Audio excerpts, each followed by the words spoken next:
అత్తయ్య గారు happy Christmas. ఎవరికా cake? ఇదా నిన్న తయారు చేశాను కదా. నాకు చర్చిలో కొంతమంది బాగా క్లోజ్ ఫ్రెండ్స్ ఉన్నారు. వాళ్ళ కోసం కొంత తయారు చేశాను. అదొకటే కాదు, ఇంకా తయారు చేశాను. సో వాళ్ళకి పంపించడానికి ఇది love symbol. Happy Christmas to you. అందరికి హ్యాపీ క్రిస్మస్ అండి. మేము కేకులు చేసుకుని తిని ఎంజాయ్ చేస్తున్నాం క్రిస్మస్ ని. మీరు కూడా నేను చేసిన రెసిపీ చూసుండి ఉంటారు, ఎలా చేశానో అలా చేసుకొని మీరు కూడా ఎంజాయ్ చేయండి. న్యూ ఇయర్ ఎంజాయ్ చేయండి. ఇంకోటి చీర ఎలా ఉందో కూడా, నా చీర ఎలా ఉంది ఒకసారి చెప్పండి, కామెంట్ చేయండి. నా చీర ఎలా ఉంది? ఇది కళానికేతన్ రాజమండ్రిలో కొన్నాను. యాజ్ యూజువల్ ఎప్పుడు నేను కూడా కళానికేతన్ లోనే కొంటాను, ఎందుకంటే అక్కడ డిజైనర్ సారీస్ ఎక్కువ బాగుంటాయి.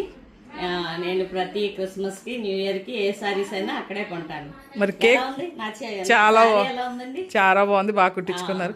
కేక్ ఎవరికైనా కావాలంటే ఇంటికి వచ్చేయండి. అంటే ఈస్ట్ కూడా ఎవరైనా ఉంటే కేక్ కోసం ఇంటికి వచ్చేయండి. కేక్ కావాలంటే. అందరికి హ్యాపీ క్రిస్మస్. హ్యాపీ క్రిస్మస్ అండి అందరికి. చీర కోసం మాత్రం కామెంట్ చేయాలి ఖచ్చితంగా. నా చీర ఎలా ఉందో కామెంట్ చేయండి. చర్చ అయిపోయింది కదండి, ఇప్పుడే వచ్చారు చర్చ. పట్టు చీరల కంటే ఇలాంటి ఫ్యాన్సీ చీరలే ప్రిఫర్ చేస్తాను, తేలిగ్గా ఉంటాయని. సింపుల్, తలిగిపోకుండా ఉంటాయి, తేలిగ్గా ఉంటాయి. అయిపోయింది.